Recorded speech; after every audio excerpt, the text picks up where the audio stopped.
Chapitre 5 Décrire un mouvement court. Grand 1 Système et référentiel d'étude. Petit 1 Système. Un système, c'est un objet dont on étudie le mouvement. Voici la chronophotographie du saut d'une plongeuse. Le système étudié est la plongeuse. Son mouvement est assez compliqué. Pour simplifier l'étude de son mouvement, on modélise la plongeuse par un seul point. Souvent, c'est le centre d'inertie ou centre de gravité. Le souci de modéliser la plongeuse par un seul point, c'est qu'on perd des informations telles que la géométrie, la rotation ou la déformation du système. Petit 2 Relativité du mouvement. Petit a Définition du référentiel. Pour étudier le mouvement d'un système, nous avons besoin de préciser le solide qu'on choisit comme référence. C'est ce qu'on appelle le référentiel. À un référentiel sont associés un repère d'espace qui permet d'indiquer la position du système, ainsi qu'un repère de temps, horloge, qui permet d'associer une date à chaque position repérée dans le référentiel choisi. Petit b Exemple de référentiel. Le référentiel terrestre est constitué par la Terre ou tout objet fixe par rapport à la Terre. Dans ce référentiel, la Terre y est immobile. Le référentiel terrestre est adapté à l'étude du mouvement d'un objet sur Terre ou au voisinage de la Terre. Le référentiel géocentrique est constitué par un solide de référence formé par le centre de la Terre. Dans ce référentiel, la Terre tourne autour d'elle-même. Le référentiel géocentrique est adapté à l'étude des mouvements de la Lune autour de la Terre ou de tout autre satellite terrestre. Le référentiel héliocentrique est formé par le centre du Soleil. Dans ce référentiel, la Terre tourne autour du Soleil. Il est adapté à l'étude du mouvement des planètes et du système solaire. Petit c, choix du référentiel. La nature du mouvement d'un système dépend du référentiel choisi, c'est ce que l'on verra dans quelques instants. Petit 3, pertinence des échelles. Il est important de bien choisir les échelles temporelles et spatiales de façon à bien décrire le mouvement d'un système. En effet, si l'on souhaite étudier le mouvement d'une balle de tennis au cours d'un match, le kilomètre n'est pas une unité de longueur pratique, car elle est beaucoup trop grande. De même, pour étudier le mouvement des étoiles et des galaxies, le kilomètre est une unité trop petite. Pour étudier le mouvement d'une balle de tennis au cours d'un match, l'année n'est pas une unité temporelle adaptée. Pour étudier le mouvement des étoiles et des galaxies, la seconde n'est pas une unité adaptée. Par exemple, pour le mouvement de la comète Neowise, l'année est une unité temporelle convenable et l'unité astronomique, une unité spatiale adaptée. Pour ce qui est du mouvement de la Lune dans le référentiel géocentrique, l'unité temporelle adaptée est le jour et l'unité spatiale adaptée est le kilomètre.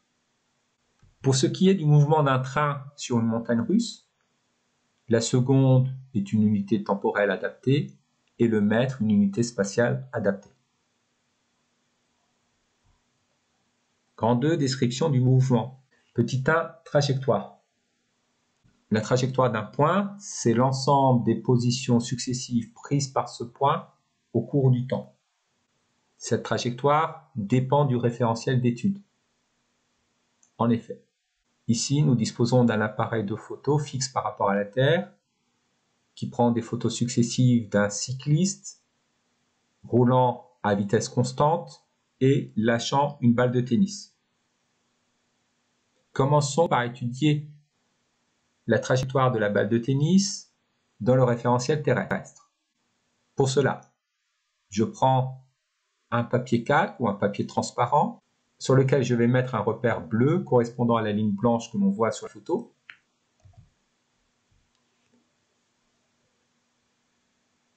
En mettant le papier calque de façon à superposer sur toutes les photos le repère bleu à la ligne blanche, je vais étudier le mouvement de la balle dans le référentiel terrestre lié à la Terre. Superposons donc le papier calque sur la première photo de façon à ce que le repère bleu soit sur la ligne blanche. Repérons par un point rouge la position de la balle de tennis. Passons à la deuxième photo, superposons la bande bleue à la ligne blanche et repérons la position de la balle de tennis par un point rouge. Et ainsi de suite.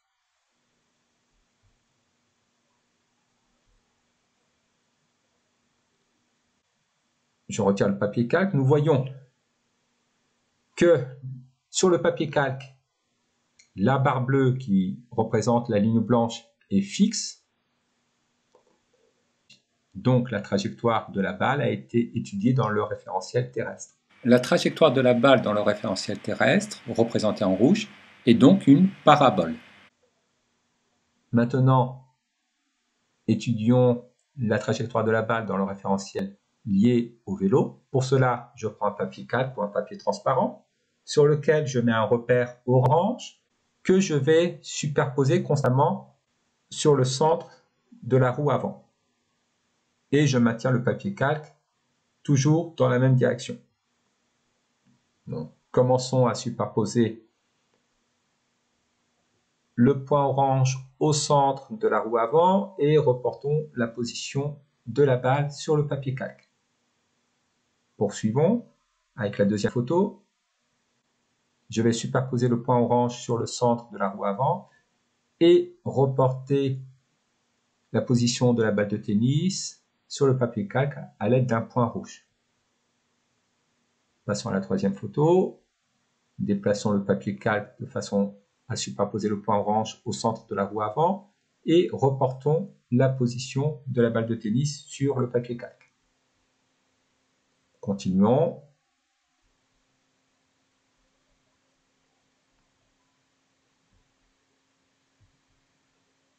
Retirons le papier calque.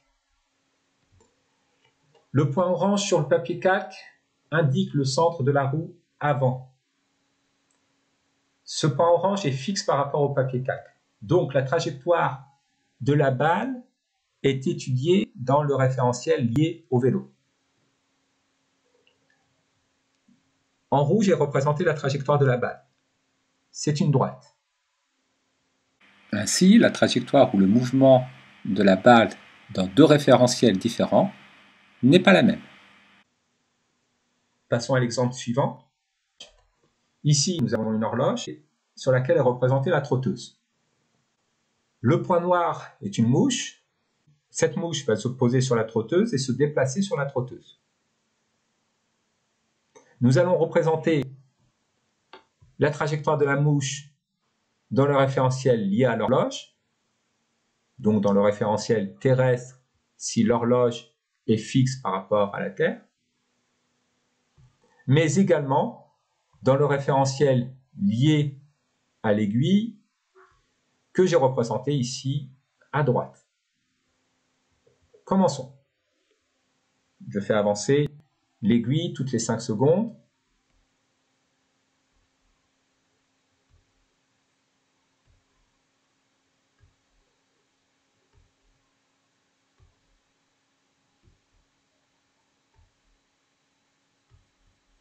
Nous voyons que la trajectoire de la mouche dans le référentiel lié à l'horloge est une spirale, alors que dans le référentiel lié à l'aiguille, c'est une droite.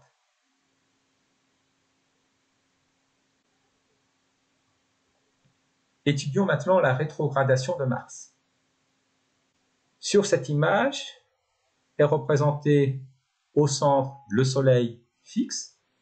En bleu, on a représenté la position de la Terre au cours de l'année. Et en rouge, la position de Mars au cours de l'année.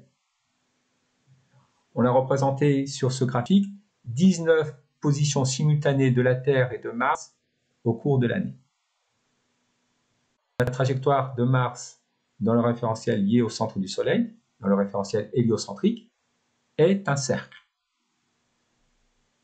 Mais quelle est-elle dans le référentiel lié au centre de la Terre, dans le référentiel géocentrique? Alors, pour étudier la trajectoire de Mars dans le référentiel géocentrique, nous prenons un papier calque sur lequel on va représenter un point orange qui devra être systématiquement superposé à la position de la Terre, quel que soit le moment de l'année. Et on maintiendra la direction du papier calque constante. Commençons par superposer le papier calque à la position T1 de la Terre. Lorsque la Terre est en T1, Mars est en M1. Donc reportons la position M1 sur le papier calque.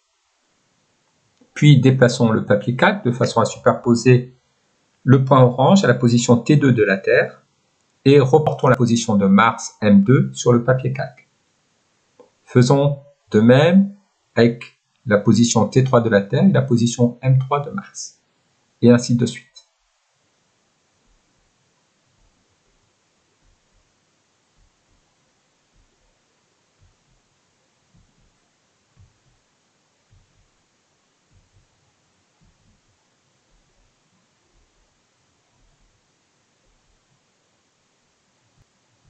Sur le papier calque, le centre de la Terre est représenté par un point fixe. Donc, on y voit la trajectoire de Mars par rapport à la Terre. La trajectoire de Mars dans le référentiel géocentrique. Mars semble effectuer une rétrogradation, c'est-à-dire que par rapport au référentiel géocentrique, Mars semble revenir en arrière avant de repartir vers l'avant. Dans le référentiel lié au centre du Soleil, à droite, Mars a une trajectoire circulaire. Donc là encore, la trajectoire de Mars dépend du référentiel d'étude. Voici à droite une chronophotographie de la rétrogradation de Mars.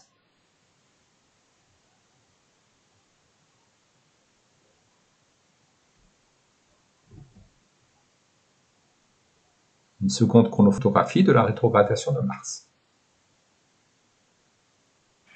Le mouvement d'un système est circulaire si sa trajectoire est un cercle. Lorsque la grande roue est en mouvement, le mouvement du centre d'une des nacelles est circulaire. Sa trajectoire est un cercle. Le mouvement d'un système est rectiligne si sa trajectoire est une droite. Considérons un motard. Voici la chronophotographie d'un motard. Considérons un point du casque. Au cours du mouvement, le point du casque représenté en rouge décrit une droite. Le mouvement du point est rectiligne. Le mouvement du système est curviligne dans les autres cas. Considérons le saut d'un motard et prenons comme point particulier le point situé au niveau des pieds du motard. Ce point a une trajectoire parabolique, autrement dit curviligne. Notons au passage qu'en réduisant le système à un seul point, nous perdons des informations sur la rotation du système. Petit 2, vitesse d'un système. Petit a, vitesse moyenne. La relation permettant de calculer la vitesse v d'un objet, c'est le rapport de la distance parcourue par la durée du trajet. La distance parcourue s'exprime en mètres, la durée du trajet en secondes, la vitesse de l'objet en mètres par seconde. On note delta t, la durée du trajet. Delta signifie différence, t, instant, différence d'instant, différence de temps. La différence de temps est une durée. Petit b, représentation vectorielle de la vitesse. Bon, tout d'abord, parlons du vecteur déplacement. Soit deux positions m et m' d'une trajectoire. Le vecteur déplacement m', c'est le segment de droite orienté joignant les positions successives m et m' prises par ce point au cours du temps. Le vecteur déplacement m' a pour origine le point M. Sa direction, c'est celle du segment MM'. Son sens va de M vers M'. Sa valeur correspond à la longueur ou la distance M'. Et elle s'exprime en mètres. La vitesse instantanée d'un point est en réalité une vitesse moyenne calculée entre deux positions successives très proches et dont l'intervalle de temps est suffisamment faible pour être considéré comme négligeable devant la durée totale du phénomène observé. Pour calculer la valeur de la vitesse instantanée au point M5, on divise la distance M5, M6 par la durée T6 moins T5. La durée T6 moins T5 correspond à la durée que met l'objet pour passer de la position M5 à la position M6. Le vecteur vitesse V5, qui correspond au rapport du vecteur position M5, M6 et de la durée T6 moins T5 que met l'objet pour passer de la position M5 à la position M6, a pour origine un point situé entre les positions M5 et M6. Il a pour direction la tangente à la trajectoire. Son sens, c'est celui du mouvement. Et sa valeur, c'est celle de la vitesse instantanée exprimée en mètres par seconde. Voyons comment tracer le vecteur vitesse V5 sur cet exemple. Tout d'abord, il nous faut mesurer la distance M5, M6. Sur le schéma, la distance M5, M6 correspond à 1,2 cm. Or, il faut tenir compte de l'échelle. Le schéma a été fait avec une échelle des longueurs de 1 cm sur le dessin pour 20 cm dans la réalité. Donc, la distance M5, M6 vaut 1,2 fois 20, 24 cm. On convertit cette distance en mètres, 24 cm, cela correspond à 0,24 mètres. Puis, nous calculons la valeur V5 du vecteur vitesse en divisant la distance M5, M6 par la durée T6 moins T5. Or, d'après le schéma, l'intervalle de temps entre deux positions successives correspond à delta T. Donc T6 moins T5 est égal à delta T. Passons au calcul. Dans le calcul de la vitesse, nous devons exprimer la distance en mètres et la durée en secondes. M5, M6 vaut 0,24 mètres. Delta T qui vaut 100 millisecondes correspond à 0,100 secondes. 0,24 divisé par 0,100, cela donne 2,4 mètres par seconde. La valeur du vecteur V5 valant 2,4 mètres par seconde. Et l'échelle des vitesses étant de 1 cm sur le dessin pour 1 mètre par seconde, nous allons représenter le vecteur V5 avec une longueur de 2,4 cm sur le dessin. Il aura pour origine un point situé à mi-parcours entre M5 et M6. La direction du vecteur V5 doit être tangente à la trajectoire. Donc, nous allons représenter le vecteur V5 parallèle au segment M5, M6. Son sens est celui du mouvement. Donc, le vecteur V5 va être représenté de M5 vers M6. Petit c, les mouvements rectilignes. Dans le cas d'un mouvement rectiligne uniforme, le vecteur vitesse est constant. Son sens, sa direction et sa norme ne sont pas modifiés au cours du mouvement. Dans le cas d'un mouvement rectiligne non uniforme, la norme du vecteur vitesse varie, mais pas sa direction.